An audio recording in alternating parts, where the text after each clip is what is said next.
The Celtic Exchange, a fresh insight on Celtic Football Club.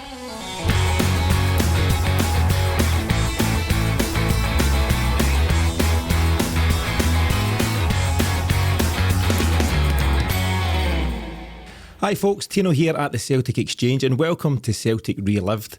Celtic Relived is a mini-series where we'll be bringing you the inside story of some of Celtic's biggest games in modern history as told by the players and figures who were there on the big occasion. Today myself and Miff are delighted to be joined by one of the key players from Celtic's unforgettable centenary season in Billy Stark, as well as current editor of the Celtic View, Paul Cuddihy. Billy, I'll come to you first. We're now approaching 34 years since that centenary year cup final on May 14th, 1988. Are the memories from that time still as special as ever? Very fresh, yeah. Especially when Celtic supporters come up to talk to you about it. So it's been refreshed over the years and a very special memory, there's no doubt about that. Yeah. Is it something you get asked about frequently? Well, fun enough, the soonest tackle is up there as well. That was obviously an old firm game at Celtic Park earlier on in that season, but the cup final. Did you have your boot off at the time he tackled you? I did. I slid into a tackle just before that and then Granty passed it to me. I had my boot in my hand actually and I think I laid it off to Paul or something and I saw him coming, which was helpful because if I'd my weight planted on the leg it would have been far more serious, but it was okay. You've got to ask what Peter Grant's thinking of giving it to a guy with one boot on and one boot off. Well, Granty getting an accurate pass to anybody was a result. So no, Granty was a great player and a great boy for us. Good stuff. Paul, from your own point of view, if I'm right, you joined Celtic just over 20 years ago, 2001, as I'd mentioned, as the editor of the Celtic View. What was it like following Celtic during that special time, 21 years of age, centenary year, and all the hype that goes with it? I mean, that particular game is my favourite day as a Celtic supporter. And I think that season, that was probably the last season where probably Celtic was the be-all, end of all of my life before I met my girlfriend who became my wife, before real life started to kick in. So basically the focus was on, I was a student at the time, and if I wasn't out drinking, I was just going to watch Celtic.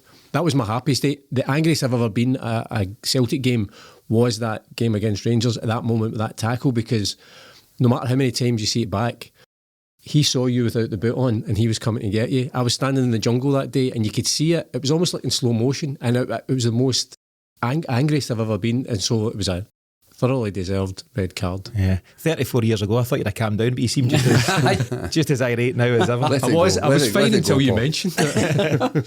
Alright, so what we'll do, Billy, obviously you're a notable career before Celtic. I think you were 30 years of age when Billy McNeill made you his first signing before the centenary year. So Alex Ferguson signed you for St Mirren in 1975 from local club Anniesland Waverley. At St Mirren you played 345 games, 84 goals from midfield. During that time you played with a certain Frank McAvennie, who you'd obviously later play with in the centenary team. You also played against Platini in the UEFA Cup with St Etienne, is that right? Yeah, I mean that's another question you're asked at various forums about the best player you've faced, and Platini would be the one, without a doubt. We drew 0-0 at Love Street. We'd actually qualified for Europe for the first time, St Mirren, and I think we beat Elfsborg from Sweden in the first game and then got drawn against St Etienne, and they were actually no far off the French national team, to be honest. Platini, Battiston, there was a good few others, but Johnny Rep played as well actually. But Platini didn't deem it worthy of his presence at Love Street. He didn't take anything to do with that game, but he played in France in the game, and they beat us 2-0, which was something of a moral victory, a 2-0 scoreline over the two legs, because we were sort of fresh-faced into Europe and playing against a real top team. If my memory serves me right, I think Ipswich put them out going on to win the trophy that year.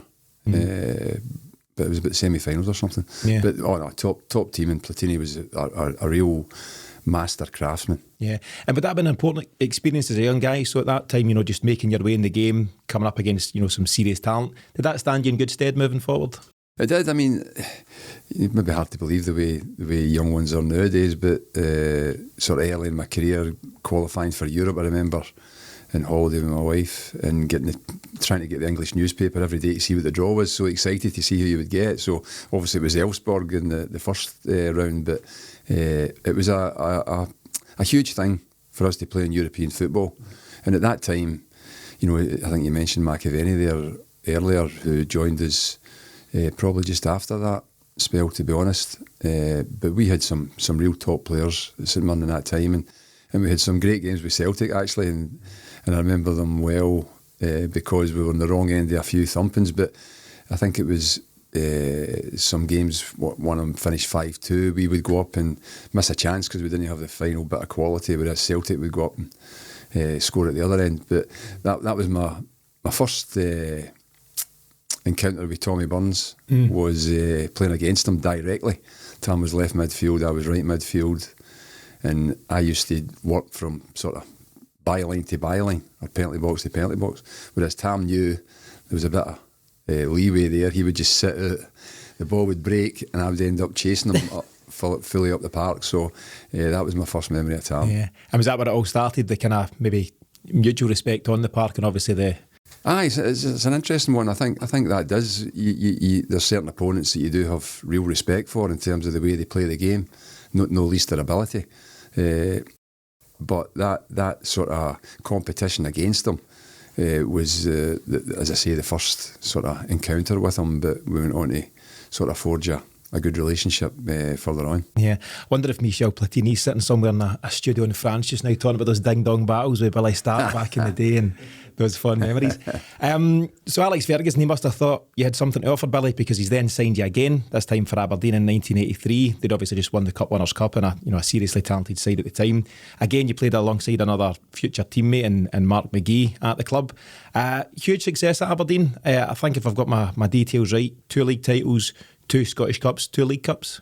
Just a 1 League Cup. 1 League Cup. 1 League Cup. In fact, it was the only League Cup Fergie won. Right. I think it was 1985, and we managed to go through that competition without conceding a goal, which tells you about the Willie Miller, Alec McLeish, Jim Leighton triumvirate that was the bedrock of Aberdeen's success over those years. Just on that, Billy, were you in the team for Aberdeen at the time when he had the rant on the park after the game? I signed a few weeks after that. Did you? I signed a few weeks after that. So, but when you got to know him, obviously probably almost half my career I was a player under him. So not all of it was intuitive. It was sort of premeditated, some of it, and that was just basically make the point that we're coming to Glasgow and beat Rangers and Celtic, and it's still no good enough. We're not going to let the performances drop. But he did apologise after it to the players, I believe. So no, I missed that one. And I'm sure it's something you've been asked over the years, but could you tell at that time, early bells, St Mirren, if not at Aberdeen, that Ferguson was going to go into something special? Well, I think as a young lad, you don't really figure out those things, if I'm honest. But the one thing I will say is that there was a drive and an ambition there that I've never seen in anybody else. And so from that point of view, you obviously need talent and ability as a manager to survive. And he, over the period of time, deserves great credit, because he went from dealing with part-time players at St Mirren to dealing with millionaires at Manchester United, and it's a very, very different scenario. That he ruled by fear at St Mirren and Aberdeen, and then he sort of tailored his ways at Manchester United. Although I still believe he was prone to a hairdryer treatment. I think Beckham took a boot to the eye at one point and different things, didn't he? Absolutely. A flying boot. Actually, Beckham wasn't the first one. I used to sit in the corner at St Mirren, and it actually was a League Cup tie against Celtic, which we lost 3-1, I think. And Celtic got a free kick in their own half of the pitch, and I turned just to sort of jog back into position, played the ball over my head, can't remember who it was, but I think it was wee Bobby, squared it for Johnny Doyle or the other way about, and they scored. And he went mental at me. And I never ever turned my back on the ball for the rest of my career. But that day, after the game, I sat in the corner. I think we were number 8. Sat in the corner, and I got a boot right in the barnet. So there wasn't any stitches to talk of, right enough. But obviously, he was just practising for his shot at Beckham. That's it. Lessons learned, I'm sure. So you've then moved to Celtic, Billy, and Billy McNeill, he's made you his first signing, as mentioned, ahead of the 1987-88 season. What did it feel like at that time to be signing, for the club at such an important time in their history, and how did the move all come about? I think the first thing to say is that, having had reasonable success, even with St Mirren getting First Division in the Anglo-Scottish Cup, that type of thing, but the real domestic honours following with Aberdeen. At that point, I was 30 years old. I had made up my mind. Alex Ferguson left the previous November, and Ian Porterfield came in, and I told him I wanted to move. My contract was up at the end of the season. I wanted to move back down to the west of Scotland, and Hearts had been on the phone with a view to signing for them. And then my wife's parents stayed in Baillieston, and she was down the road with them, and they got a call from somebody called John Kelman, and that sort of twigged with me that it was Big Billy's chief scout, John, God rest him. And so they said they would phone back, so they did, and of course it was Big Billy. He was just using John's name. So invited me into Celtic Park, and matter of minutes to agree. At my stage, aware of the special year that it was for Celtic, it was an absolute honour, but a great slice of luck to swan in there for the centenary season. Yeah, and just on that note, Paul, coming to yourself, so the previous year, 86-87, trophyless season for Celtic, Davy Hay moves on, and they also lose a number of big players ahead of that season, so rhyming them off here, but Murdo McLeod, Brian McClare, Danny McGrain, Mo Johnson, sorry guys, got to cover it, Alan McAvennie, Davy Provan, serious talents, and it must have been a bit of a blow. And what was the mood like ahead of the season, having lost those guys? I mean, I think, first of all, the fact that we got Big Billy in gave everybody a lift. But as you say, because the team from the previous season seemed to be decimated, all the big players who'd performed well for us, and then Big Billy's having to bring in some new players. And I always remember, I think it was actually your first game for us when we played Arsenal in a pre-season friendly. I missed that game because you two were playing at Murrayfield that day, so we had gone to the gig, and then later on we find out that we lose 5-1, and we're thinking, this is just going to be a disaster of a season. But thankfully, I mean, once the competitive stuff started, we kind of settled down. But I always felt, again, talking to my pals at the time, once you'd started playing for us, it was one of those ones you're thinking, we should have signed you years ago, because you kind of fitted seamlessly into the way that we wanted to see Celtic teams playing, and then you think, why didn't we go for you even 4 or 5 years beforehand? Well, just on that point, my memory at the time was, I can remember when I was a few years younger, so I would have been 8 or 9 around about that time. Frank McDougall scored the hat-trick against Celtic, and Celtic's team at that time were a bit up and down, so I'd went in bemoaning the fact 5-1 I think it was Celtic get beat, so I'd went into my dad and said, right, damn, got to just support Aberdeen, and he's like, whoosh, no you're no. And at that time, because Aberdeen were direct competition for titles and trophies, the fact that we'd signed you and then subsequently Joe Miller was a bit of a fillip for the team at the time. I haven't lost so many prominent players. My first ever footballing hero would be Brian McClare, so that was in there.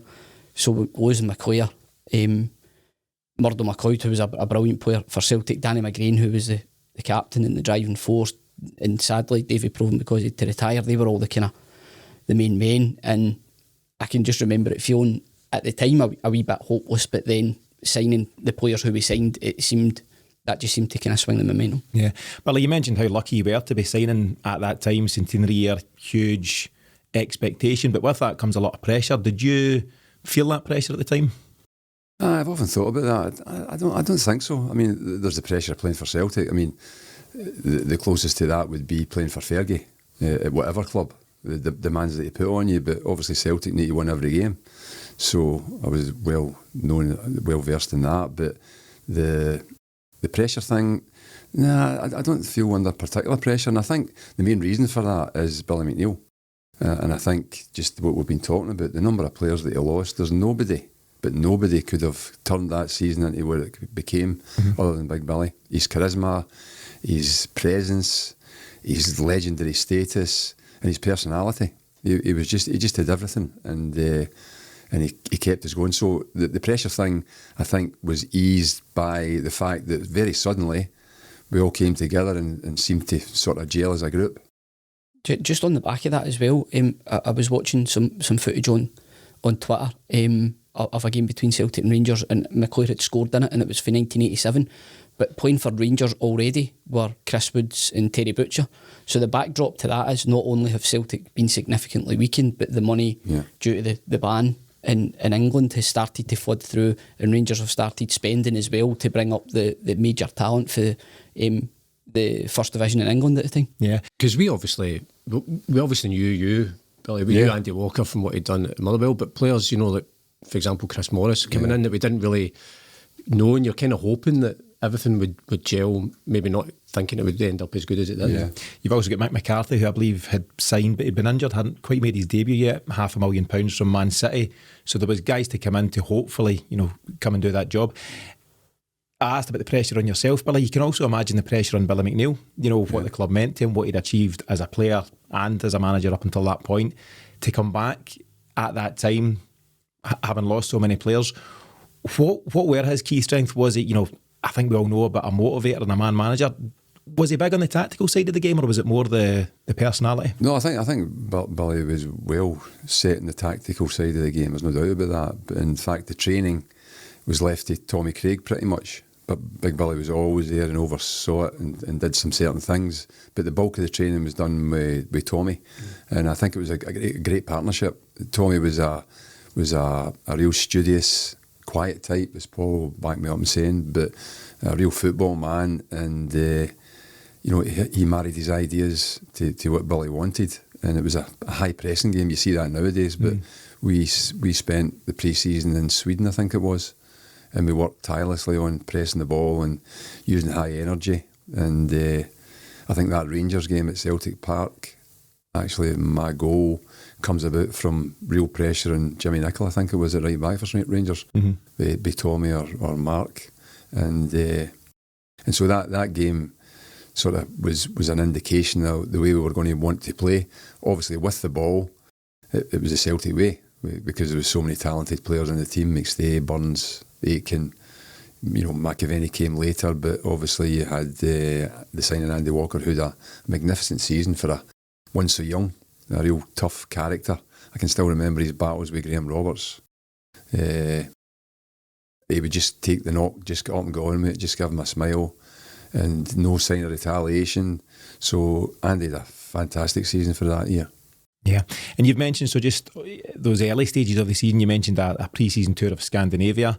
Your first game for Celtic at Celtic Park was that 5-1 defeat by Charlie Nicholas's Arsenal, I think, at the time. I missed it as well. I was on the park, but I missed it. I see. So not a great start, your to all intents and purposes. Your first competitive game goes much better. It's a 4-0 win away to Morton, and I think you've got a debut goal alongside goals from McGee and Walker. How good was it to get that weight off your back and score that early goal for Celtic? Yeah, I mean, I think personally and from a team point of view, it was absolutely vital. I think it was maybe the week after the Arsenal game. Might be wrong, but it was pretty close anyway. So you're going into the league season, as has been pointed out, Rangers had Chris Woods, Terry Butcher, I don't think Roberts was there at that point, right enough, but they were bringing these players from England. So they'd won the league the previous year and were starting to build momentum. So all those things were against us. If you wanted to look for excuses, but that there was no room for that under Big Billy. He was ebullient, he was on the front foot, you could use so many adjectives to describe him, but I think the big thing was his personality. He was able to hold that authority with the players, but also he could have a laugh and a joke with you. Mm-hmm. And just on the debut goal down at Morton, as a St Mirren man, did you get a nice warm welcome down there? I did. Who knows? Who would have known I went on to manage them later on? But I got a warmer welcome then. But no, it was Capello. It was lucky for me because Capello was a great ground for me in terms of scoring. So I went into that game feeling as a midfield player in those days. I don't think you see so many of them nowadays that work sort of box to box. But I had a grounding playing as a centre forward as a young boy, and so I was looking to score in every game. And if I didn't score, I could handle that. But if I didn't get a chance in a game, then that's what bugged me. So that was the sort of outlook I had. Yeah. So it was a decent start to the season overall. I think Celtic won 3 out of the first 4, and then that 5th league game was the first Old Firm game of the season, Celtic Park, August 1987. You've scored the only goal in a 1-0 win. Stuff dreams are made of when it comes to that? Oh, absolutely. I mean, I I think it was 4 or 5 minutes into the game. So at that point, you're not thinking it's the winning goal. If it's the last minute of the game, there's a chance you've got the winning goal. But actually, we should have beat them 3 or 4. We played them off the park that day and missed some chances. So in hindsight, it certainly helped me because, as Paul pointed out, okay, you had the experience with Aberdeen, but with the greatest respect, that wasn't a signing that was going to excite the Celtic supporters because it was somebody that was kicking about Scottish football for a long time.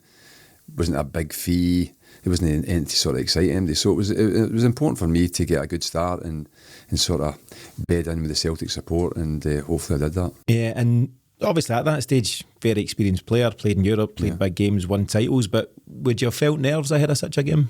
The Old Firm game, yeah. That's the most nervous I felt before a game. Really? Yeah. And as you say, I was 30, so no spring chicken, but I'd played and scored in cup finals, I had played in big European games, but that was the most nervous I felt. My wife would tell you that. I was a bit on edge that morning. Because you knew how big the game was because of the points that we've been talking about, where we had to stop Rangers. That was it. So to get the win, I think cemented the season that we went on to have. And different managers will have different approaches before these kind of games. You know, some will try and calm the dressing room. Some will have them all fired up and out there with the hairs in the back of their neck. What was Billy's approach? I remember him bringing in Big Tommy Gemo. Just trying to remember who else. I certainly remember Big Tam came in on the Friday, and Big Tam was a big jovial. So it was very much sort of playing it down and just making you relaxed. He did that before every game. I think when you go into management, there's always a tone that you have to take going into any game. And Big Billy's was always you sort of just sat back and thought, he's super confident. We should win this game. So that was the way he approached that game. Yeah, it's interesting to hear. Because I was, that way. I think after that game, I think we all started to feel that we were in it for the long haul. But I know as a fan, I wonder if you felt it as a player. If you get a goal in a derby game, especially the winner, kind of after that, people think, right, he's the guy for us. Yeah, I mean, as I say, I think it helped me in a big way to sort of get the Celtic support on my side, having competed against them with St Mirren and Aberdeen for all those years. Yeah. So after a good first part of the season, certainly with that one as well, playing its part, Celtic went on an impressive 31 game unbeaten run domestically from I think late October until early April '88. Hit the top of the Premier League in November and remained there until the end of the season. Paul, this must have been a good time for you as a fan, as I said, young guy, peak of your supporting career, student life, whatever else. How were you feeling at that time? I mean, I think as the season unfolded, that way we knew it was a centenary season, and then I think particularly because we knew early on that it was going to be a title fight, we were actually going to be in it to try and win it. And I think there was just that sense as each game went on, when we weren't losing, we were winning. There was games throughout the season where it was last minute winners. That became kind of symptomatic of the season, that Billy had built this team that just were not going to give up until the final whistle, even at times where you thought, and we'll go on to talk about it, in particularly the Scottish Cup, where you think maybe other teams would have just thought, well, it's not our day. That team didn't. They just kept going and kept going. So after a certain point, I think that gives you the belief as a fan that, whatever else happens, this team is just not going to give up. And that kind of, that grew and grew as the season went on. I think what helped that as well was the fact that it seemed like we were out at a Celtic supporters do every weekend. And Big Billy made sure everybody went. Which I don't think is the case nowadays, because I still get some invites. Obviously, second choice because they can't get current players. But no, in those days it was that helped to build that momentum and strength, and that feeling that we were all together. Yeah, dare I say, it built relationship with supporters, but also with yourself and your teammates. You travel to these events together, and there was a real unity in that squad at that time. There was. And that's what I'm saying. You can't underestimate the job that Billy did, because obviously the 4 new players, and then Joe arrived and McAvennie arrived. So it's difficult to integrate them into a team immediately to hit the ground running, as they say nowadays. But there was no other thing for it. We had to do that, and a big part of that was the way Billy approached it. Yeah, you mentioned just there, Billy, that Frank McAvennie. So he signed in October. Joe Miller signed in November. How much did that add to what the club were doing at the time? And also, how do you view those signings as a player? healthy competition or potentially a threat to your own place?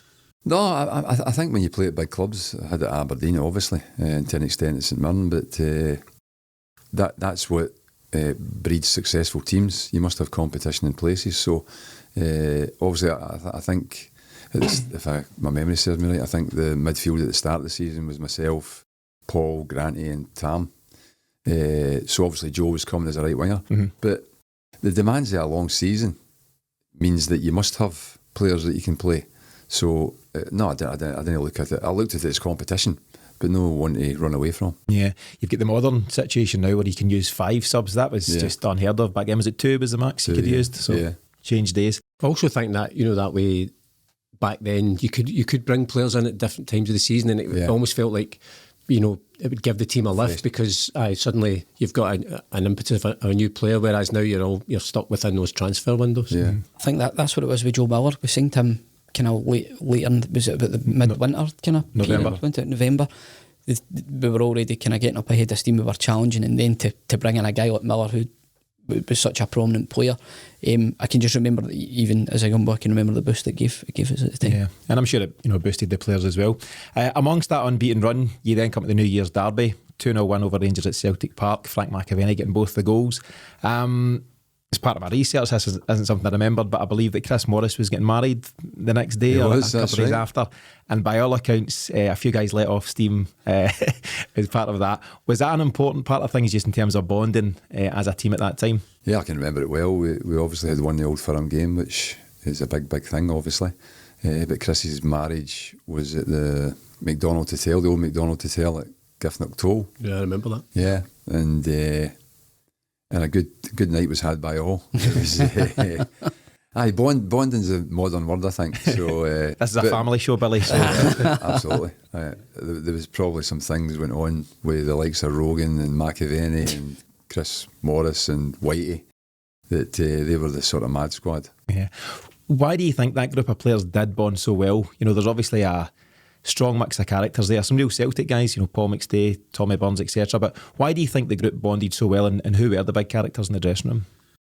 I think it's always difficult, you know, that chemistry that's found in a winning team. It's difficult to explain exactly why that came about, but I would say instrumental in it were Packy Bonner, Roy Aitken, Tam Burns, particularly. Obviously Paul and Granty were reared as young boys coming through the Celtic ranks, and McStay had a magnificent season that year. But those three, Packy, Roy and Tam, I think just jumped on that fact that, you know, there was a lot of pressure on us. There was new players came in, so they made sure that everybody was brought into the fold pretty early. Yeah. As part of my research for this, Billy, there's a YouTube video which shows most, if not all, of your Celtic goals. Don't know if you've seen it before. I'll send it on to your post show if you'd like to see it. I'm not into Twitter or anything like that. But in a huge number of the goals, maybe it's just the way I'm looking at it through nostalgic eyes, Tommy Burns seems to be the first player to come and congratulate you. Lots of them jumping up into your arms and different things. Everyone knows you were such good friends, but what is it about Tommy that drew you to him and vice versa and created that special bond you had? Well, the background to that was obviously as competitors playing against each other, but we then, Fergie at Aberdeen sent about 4 or 5 of us down to do our coaching badges at Largs, and Tommy, Big Roy was there as well, McGarvey. Yeah, I can remember well because obviously I'd played with Frank at St Mirren as well. So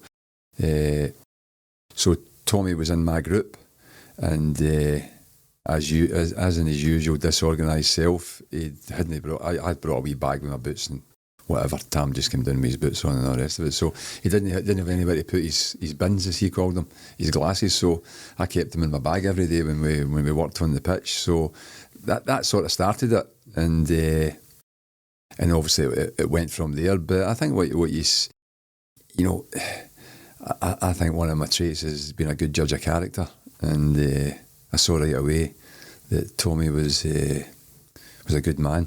First of all, terrific player, and you know had real values that impressed you. So no, he impressed me for day one. But I actually, in a non-competitive way, when we started to sort of do the coaching and then end up playing together. Yeah. Am I right in saying you're born just 2 weeks apart? Yeah. Is that right? Yeah, that's right. So I think you're 1st of December 56. And actually, Tommy was the 16th. Sorry, that's right. And actually, the Tommy's Emma and my Lindsay were born a couple of weeks apart, and it was the same midwife that delivered them. So strange stuff. Paul, you wrote a book about Tommy after he'd passed away. What's your own thoughts on Tommy and the bond that he formed with Billy, as well as some of his other teammates at that time? I mean, Tommy, for me, and I think for every Celtic fan that watched Celtic at that time, he just epitomised everything that we wanted to see in a Celtic player. But also, I think, obviously, people talk about his faith, and for like West of Scotland Catholics, he embodied everything that was positive about our faith as well as our football. So we loved him. He was like an idol, and that idea of the Celtic way. He just played. There was an air about him, there was a grace about him, but also you could just tell that he would just do anything. He just loved that jersey, and he was going to battle always to make sure that we won. And I think I've spoke to Billy before about it, but just you touched on the fact that you were the same age, so you were probably at the same stage of your career where you're already starting to maybe formulate ideas of what you're going to do post playing, and I suppose that coaching course would have been the start of it. I think also you say if you asked that a certain couple of generations of Celtic supporters who is a player they would want to represent them as a Celtic player, it would be Tommy Burns. And I think there's no greater accolade than that. Yeah, absolutely. Yeah, you've clearly clicked as people. You've said straight away you've identified him as just a good person first and foremost. I suppose you also must have clicked as coaches. Did you have the same outlook on the game and the way you wanted to play? Absolutely, yeah. I mean, I was brought up under Alex Ferguson, so it was attack. Maybe Celtic supporters at the time when they were beating you at Celtic Park maybe thought differently because it was structured, but Celtic obviously have been exponents of fluid attacking football, so we both had the same. Although whilst I'm saying that, when we got Kilmarnock into the Premier League, it was very much based around, with no resources, it was based around a good solid defensive, and what was talking about Big Billy bringing players together, that was one of Tommy's great strengths as well. He would be Mark Riley and Andy Millen and Ali Mitchell, no household names, but they gave 110% every single time they put on the jersey, and that was for Tommy. Yeah, it sounds an interesting time. Do you think yourself and Tommy will have taken bits of Billy McNeill style, obviously a bit of Fergie style, into your own approach to management and coaching? I think you do subconsciously. I think if you try to be somebody else, then you're on rocky ground. And I don't think Tommy managed quite in the same way as Billy. He was moving into a sort of different era in terms of Bosman and player power and all the rest of it. So there was more difficulties to overcome as a manager. But as I say, he had that bit in him that with that red hair he could lose the place now and again. But he would always. Sometimes you had that as a player. If it was a rant in the dressing room after a game, he'd be on the phone that night, making pals again.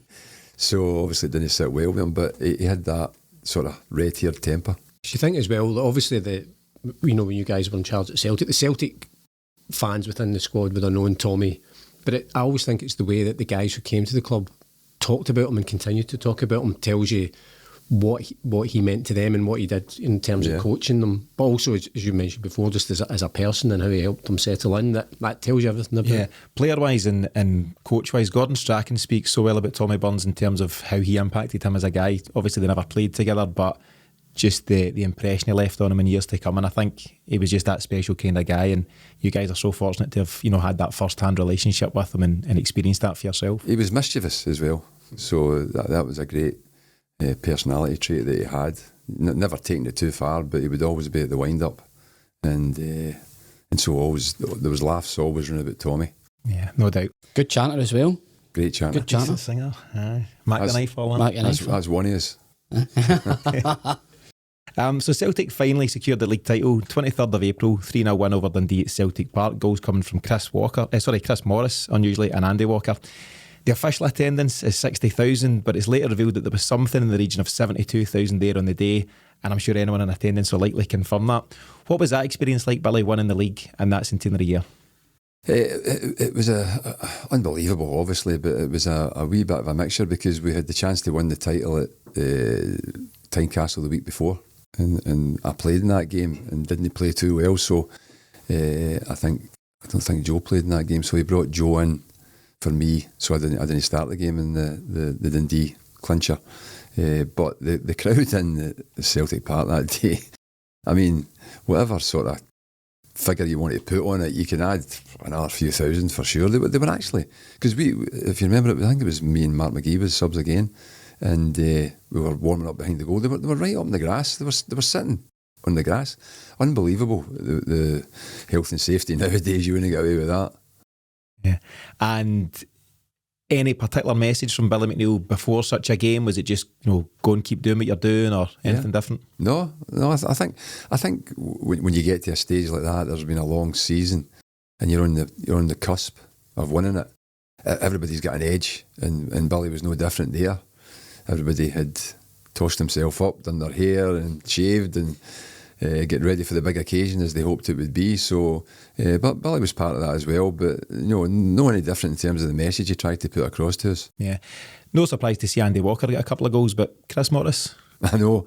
Well, Chris was a great foil for me on the right hand side. Obviously, I would start on the right hand side and sort of wander in to try and get into scoring positions in the penalty box, and Chris would be right up there overlapping into the last third, providing crosses. He was underestimated as a player. He was quick, he was very tough, and he had a good delivery, getting his foot around the ball and putting crosses into the penalty box. So goal scoring, we didn't have that down for him, but he obviously managed to do it on the big day. Yeah, he's picked the right occasion to do so. So with the league sewn up, attention then turns to the Scottish Cup. Celtic had beaten Stranraer, quite a narrow 1-0 win. By all accounts, Frank McAvennie says Celtic should have lost that day. Do you agree? I do. And once again, I was coming back from injury. I had a thigh strain, so I was on the bench, and luckily wasn't used because that was a shocker of a game. It just shows you. Well, Paul will remember it, but there was a guy called Bruce Cleland for Stranraer who missed a penalty, and he missed an unbelievable chance. I think he immigrated to Australia very quickly after that. But no, that was one of those games. It was dull, it was pedestrian. Stranraer did a good job on us. I think McAvennie scored in the first 5 or 6 minutes. And we ended up winning 1-0, but we didn't deserve to win the game. No. So beyond that, we've then drawn nothing each with Hibs in the fourth round, taking it to a replay. You get the only goal of the game. We then take Partick Thistle, 3-0 in the quarterfinals, goals from Walker, Tommy Burns, and then yourself. What was your own memories from the Scottish Cup run at the time? I mean, those early rounds, they kind of, you don't remember them as much. It's actually that cup run, it's the semi-final and the final. I think they're the ones that particularly stick in my mind. I was a student at the time, so I was working, there used to be a sports shop in Argyll Street called Olympus Sport. So I used to work there. So there was some games, so for example the Hearts semi-final, I had to work in the morning and get a half day in order to go to Hampden, which obviously sticks in my mind. But those were the games where obviously that whole the last gas winner thing that really comes into play, when that's what people remember, particularly that Hearts game where I actually got accused after the game. I was walking back through Argyll Street to meet my pals, and I was wearing the Celtic scarf, and a wee girl came running over. Her mum had sent her over just to find out what the score was, and I said, Celtic won 2-1, and the woman actually accused me of lying to her child because she'd obviously heard us we were losing 1-0 going into the 90th minute.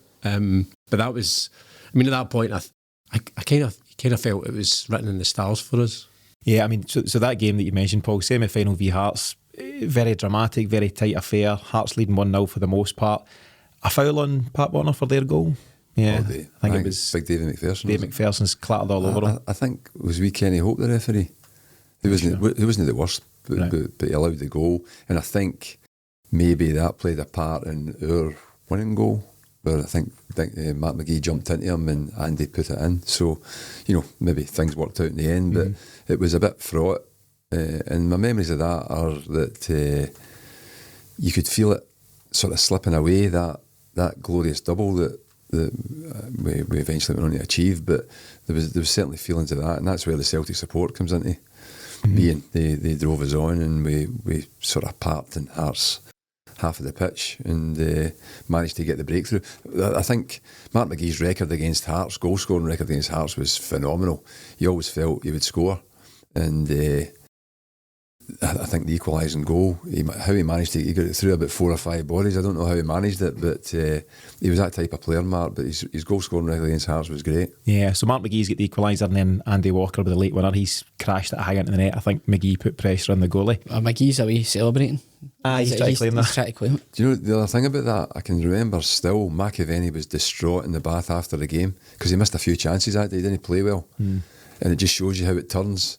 Somebody else managed to do it, and he got the glory in the cup final. So, but I remember him still. He was distraught when we were all overcome with emotion. But he was really down on himself about the way he performed. Great striking options to have for Billy McNeill as well, though. So if Mark McGee's not doing it, you bring in Frank, Andy Walker. There's a real deadly trio there amongst those guys. Celtic made something of a habit of scoring late winners that season. Paul, you mentioned that, lots of 1-0s. Hearts being a very obvious example of a late winner. What do you think that came down to, Billy? Was it something the way that Billy McNeill last year approached the game, or maybe even just something about the spirit of that team in general? I think a bit of both, but also I think you get games where you put so much into the game, you maybe lose a goal. And actually, our defensive record was very good that season, but you lose a goal, so you're chasing the game, and you feel that it will come because you've worn the opposition down, you've moved them about, you've kept shifting the ball, kept probing and testing them. So there was always a belief, just as you pointed out there, with that strike force, we always felt we could score in a game. So there was never a feeling that the game, unless you were 3 or 4-0 down, which never happened, but as long as we were in touch, we felt we could get back in the game. Yeah. Paul, is that your own recollection of things with that side? Talented team, good players, but all fighting together and grabbing late winners when required? Yeah, because, and again, I think it goes back to the start of the season. Big Billy returns. It's the centenary season. It means everything to all of us, and particularly since we hadn't won the league the previous season. And then, the momentum started to build, but it was that feeling. I think you got that feeling as a fan that you knew that team that you were watching weren't going to give up. And even, I'm not sure if that semi-final, I can't remember whether it would have gone into extra time or it would have gone straight to a replay. But even once we got the equaliser, I think we all, we're all there thinking we can still get the winner, even though because I don't even think at the time there would have been the board to tell you how much added time. It was at the referee's discretion. You still felt as fans that, well, we can win this now because that's what we were so used to seeing in the team. Yeah. So fast forward to the final itself, Billy. Season finale, sun split in the trees, Hampden Park, Saturday 14th of May. Stage is set for Celtic to make history in this centenary season.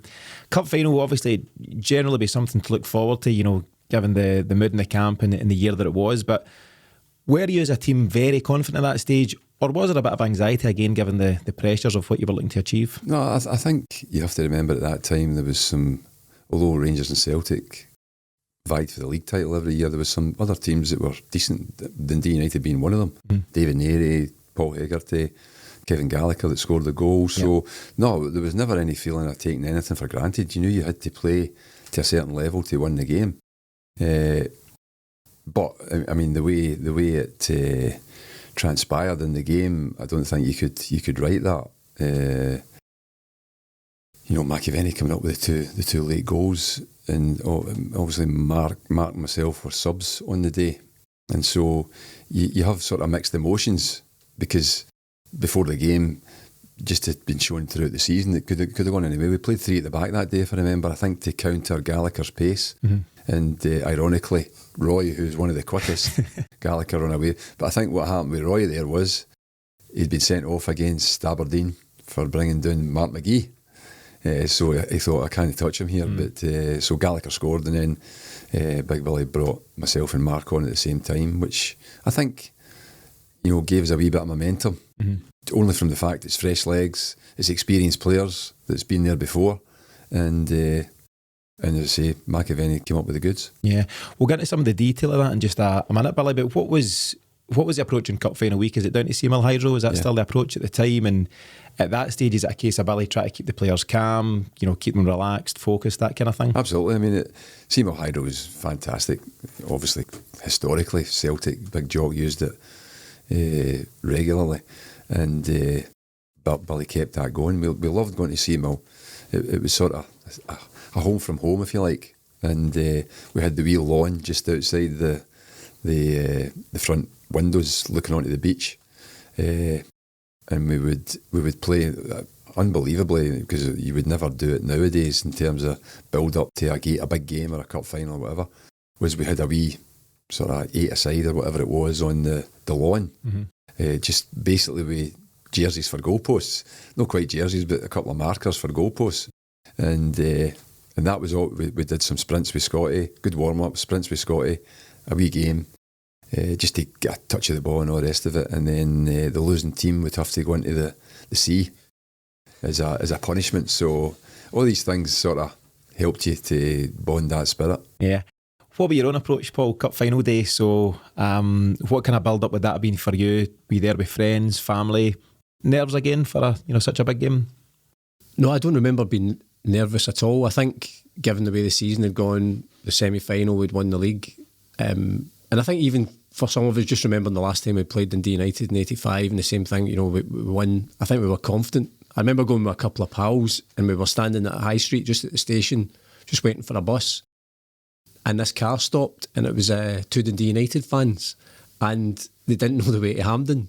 So they basically gave us a lift over and dropped us at the Celtic end, and then we told them where to go and to park for their end, which I thought was very sort of brave of them, maybe, because they're thinking they've no idea who we are. But that was the start of it. The beautiful sunshine, Hampden on a sunny day. And even I think, as I say, I don't remember, even when Kevin Gallagher had put them ahead, I still think we felt at that point it was still going to be our day. And the fact that we just leave it late again, it felt and fitted in with the way the season had gone. And it was that, Billy McNeill's always that great quote about there's a fairy tale quality about Celtic. That, for me, that cup final, winning the centenary double, that really just summed it up for me.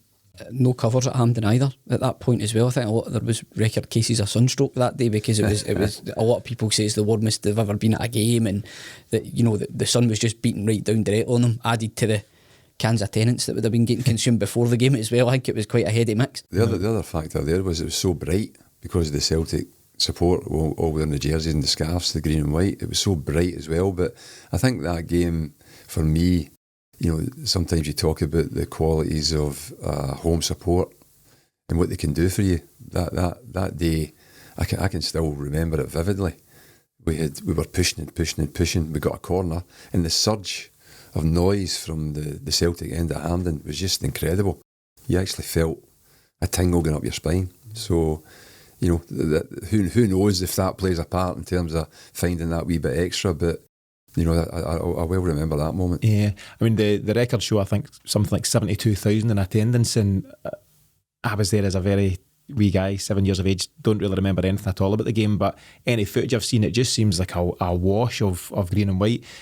Did Dundee United have much of a travelling contingent? Will they have had a percentage, a small? They would have. I mean, they would have had a decent crowd. Those two guys that picked you up. Yeah. That's it. They would have had a decent support, but I think it's probably even the same as it is now, that 3/4 of the stadium would have been Celtic fans. Mm-hmm. I always think as well that centenary season was the first time that the strip that year with the Celtic cross, the badge, even just that was just iconic. It was something that I think people remember as well. But I mean, Hampden, it just did seem like a sea of green and white. And United, they not just got to the UEFA Cup final or the Cup Winners' Cup final the year before? Was it 87? Yeah, before 86, 87, yeah. As you say, a talented side. Jim McLean at the helm, Dave Narey, Paul Sturrock, Billy McKinley, Kevin Gallagher. A young Mixu Patalainen, I think. I think Mixu came on actually, yeah. Talented team at the time, no doubt about it, and no easy task. Billy, the team lines are confirmed. Celtic fans then learned that yourself and Mark McGee are to start the game on the bench. You're both very experienced players at that time. You'd both won the Scottish Cup before with previous clubs. But how did you feel at that time, and when did you find out that you wouldn't be starting? Just sort of lunchtime on the Saturday before we got on the bus to travel. So, however you want to dress it up, there's disappointment there because you're not starting. And Mark was the same, but I think we felt that, in fact, it's not just a feeling that we had that was put into us by Big Billy saying it'll be a 13-man job today. Mm-hmm. I think he's been quoted as saying that pretty much. So I don't know if in his head, with that fairy tale aspect, that he knew we would go 1-0 down and bring on 2 subs and end up winning the game, but he certainly kept emphasising that. And sometimes as a manager, you say these things to keep people on side and all the rest of it. You could just tell that he really felt that squad, which wasn't a big squad that won the double that year in terms of the players that were used. That squad, whatever 11 players went on the pitch, there was a good chance we would win the game. So it showed the importance of subs as well, I think. Yeah. We were also missing Packy Bonner. Yeah. You know, that which would have been a big, you know, when you saw the team lines, I think, obviously you knew he was out. But and Granty. Yeah. Peter Grant failed a fitness test as well. So so that probably, Owen Archdeacon made a few appearances that season, Tony Shepherd, but outside of that, you know, there wasn't much of a backup there. Mm-hmm. Were you surprised? Did you expect to start the game, or how did you feel? I'm just trying to remember, as I pointed out with the Dundee League game, I knew I hadn't played well the week before, and Joe was a good player that could come in, so it wasn't a great surprise there. The cup final lineup, when we changed to a 3, then there's 2 wing backs involved. There's only 2 midfield players, so Paul and Tam played in there. So when I sort of went through it later on, I thought, when he's changed the shape, I can see where he's coming from. Obviously, it was a sort of 3-5-2 with McAvennie and Walker starting. So obviously McGee and Stark came on to good effect. They sure did. We'll get to that in just a second. Would guys of that era ever have the, I don't know if audacity is the right word, but would anyone ever chat Billy McNeill's door after being dropped? Save for the cup final, but through the season, was it that kind of dressing room? Absolutely, yeah. I mean, I can remember doing it myself. I remember a game we Brave played. Man. Yeah, I remember a game we played against Dundee at the following year, I think it was. We played Dundee at Celtic Park, and we were 2-0 up, and we lost 3-2. And I thought I was playing particularly well, and he took me off in the second half. So I went to see him on the Monday, and he sort of brushed me off and says, "I'll see you later on." So he took the sting out of it a wee bit, but he'd a way with words, he'd a way of making you feel although he'd taken you off or you hadn't started or whatever, that you were the best player he had. So so we fell for it. Yeah, hook, line and sinker. Yeah. Going back to the game, so goalless first half, but the game then springs to life. You've mentioned, Billy, that Kevin Gallagher, grandson of Celtic's Patsy Gallagher, he strips Roy Aitken for pace, there's no doubt about it, and he volleys it high into the net to give United the lead. Paul, what are you thinking at that time? Well, as I said to you, I obviously are disappointed because we're losing a goal, but I don't ever remember thinking, oh no, this is it. But, you know, because I think you just had that feeling that it was our year, we were going to win, and no matter when the goals were going to come, we knew it was going to happen. I think, you know, you mentioned earlier on, Billy, about the substitutions. I think it did, again, just to give a kind of freshness, a bit of impetus to the team, and you just kind of felt, you know, it was inevitable that the fans were driving the team on.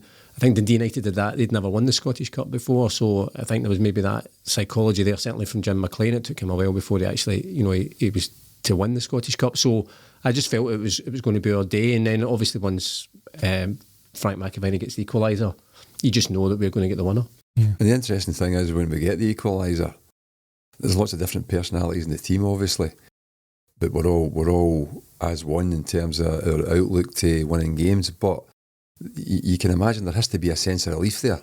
Mm-hmm. We've equalised whenever it was, a minute or two to go, and the relief is, we can take it to extra time. And a big Roy running up, giving us a shake and saying, "Get back, we're going to win it in the 90 minutes." Well, see, I remember again from that 85 cup final, and it was Roy Aitken won that cup final for us. He just, you know, again, you know, he just drove the team on, and I you know, he's in the team for 88, and you're thinking, well, you know, he is going to drive us on again, along with everyone else. Yeah. There's quotes from Mark McGee at the time, Billy. So 1-0 down, sitting on the bench, you know, kicking your heels at the time. I'm sure desperate to get on and play your part. Mark McGee's quoted as saying that you and him were trying all the tricks at the time, warming up in front of Billy, trying to catch his eye. I told you the experience, just marming up in front of him. Here I am. So it's just reminded him you're there. Just reminders, yeah. Because it's a strange thing, you know, when you go into management, substitutions are such a random thing.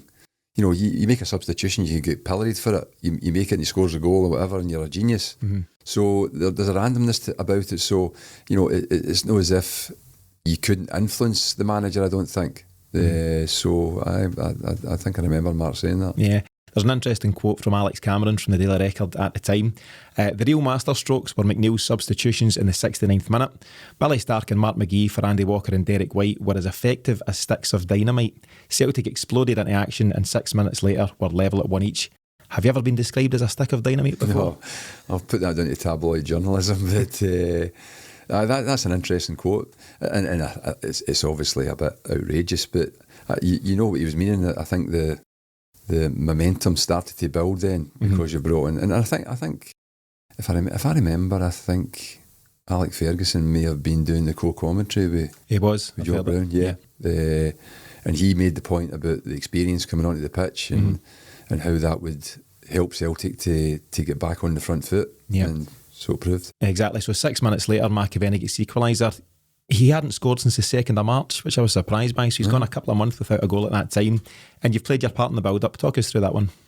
Yeah, I can remember it. The ball was played forward in the middle of the park. I jumped and won the header and then spun round to support the ball and then just played it out left because I knew Rogie would be there. And Anton gathered it, played the cross in, and McAvennie side-footed it. So it was great. So sometimes you can come on as a substitute and, even with 20-25 minutes to go and hardly touch the ball.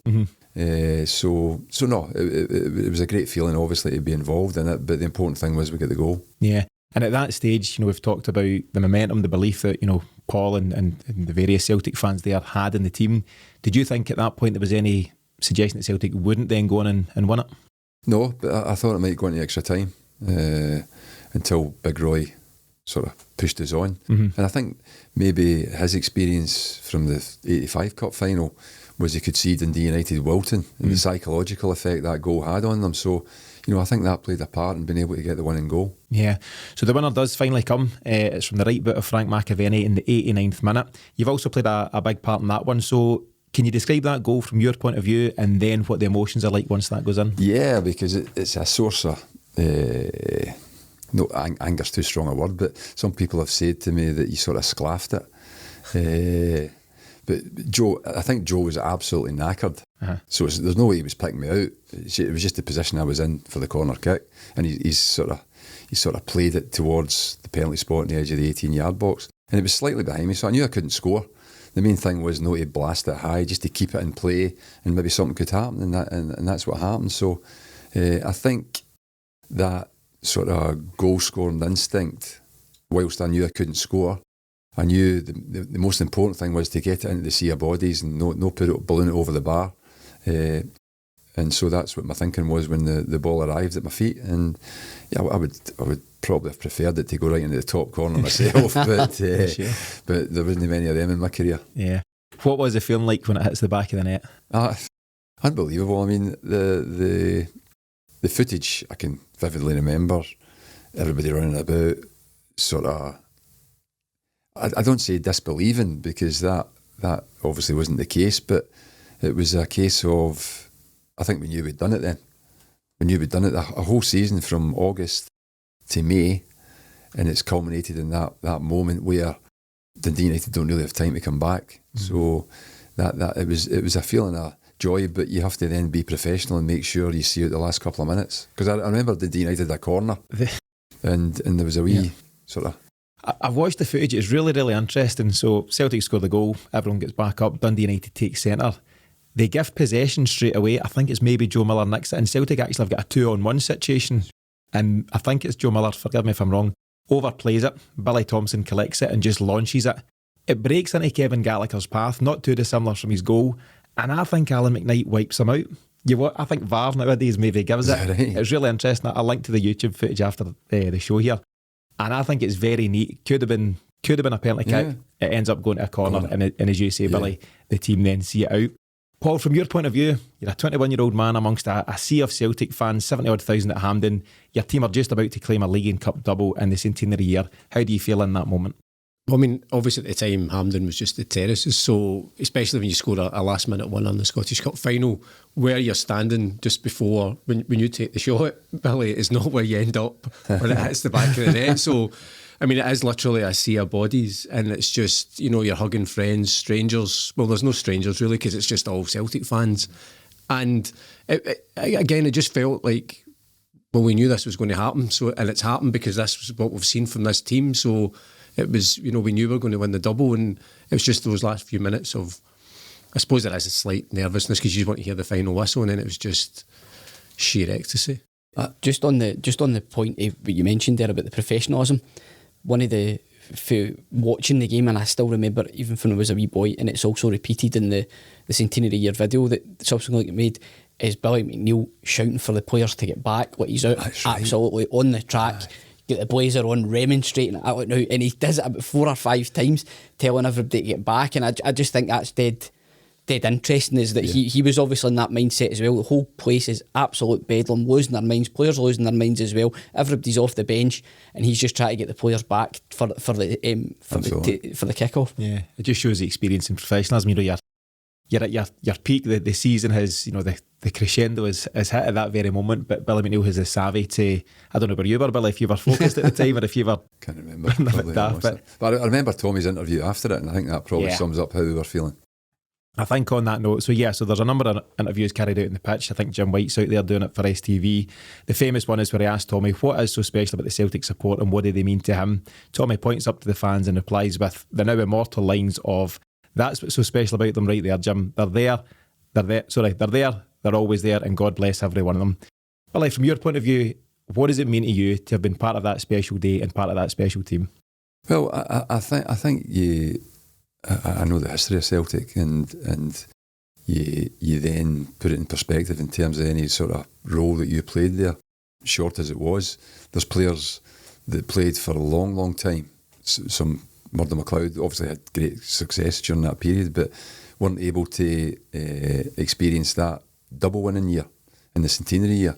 So I couldn't overestimate how grateful I am to have been part of that. It was, as I say, obviously had success with Aberdeen in terms of winning trophies and scoring in cup finals and that type of thing. But that day is stands alone. Yeah. You said you've played your part that season and then some. I think you've made 47 appearances, 13 goals, and you've finished third top scorer behind Andy Walker, who I think had 32 in the season, and McAvennie with 18. Is that a real source of pride for you, Billy? Yeah, absolutely. I think nowadays where you're measured in assists as well, there might have been 1 or 2 assists in there as well. But the stats don't tell me. I can't see this. But no, as I say, the way I approached each season, wherever I was, because I say that to young players now, have a look at what your game is about and bring the best to you in terms of how you view what you can bring. I always felt I was a goal-scoring midfield player, and so my target was always to get into double figures. That was my first target from the start of the season, and luckily I managed to do it that season. Yeah, absolutely. Paul, you've been a Celtic supporter all your life. Have you ever experienced a season like that? No, as I said to you right at the start, that day is my favourite ever day as a Celtic supporter from the moment I got up. And then after the game, we had tickets for the Celtic Story, which was on at the Pavilion Theatre. So we went there. I think some of the team turned up with the trophy as well.